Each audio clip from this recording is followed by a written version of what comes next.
At last they came close to the rocks. आखिरकार वो किसी तरह से मेहनत करते हुए, कोशिश करते हुए उन चट्टानों के करीब पहुंच गए. William Darling was able to jump onto the rocks while Grace all alone held the two men into the boat. Grace जो थे उसके वालिद विलियम डॉर्लिंग वो किसी तरह से चट्टान पर जंप लगाने में, छलांग लगाने में कामयाब हो गए थे. इसी तरह से ग्रेस ने भी अकेले दो आदमियों को थामे रखा, पकड़े रखा और उन्हें किसी तरह से उसकी बोट में, कश्ती में बिठाने में वो कामयाब हो गई. The two sailors from the wrecked ship were able to row. उस तबाहशुदा जहाज़ के जो दो मल्लाह थे उन्हें कश्ती खेना या कश्ती को चलाना आता था. They helped the Darlings during the long journey back to the light house.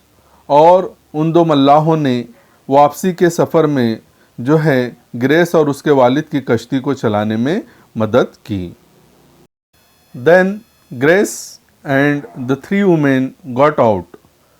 फिर जब ये वापस मीनार नूर को पहुँचे तो जो ग्रेस और तीन औरतें थी वो वहाँ पर उतर गई. Old William Darling and the two sailors rode back across the dangerous sea to rescue the four man still on the rock. और फिर वापस जो बूढ़ा विलियम डार्लिंग था और जो दो मल्लाह थे जिन्हें उन्होंने बचा के लाया था, ये तीनों मिलकर वापस कश्ती को उस तूफ़ानी समंदर में ले गए ताकि जो चार लोग बचे हुए थे उस चट्टान पर अभी तक वो अटके हुए थे, उन्हें वो बचाकर वापस ला सकें. Grace did not have any time to rest now.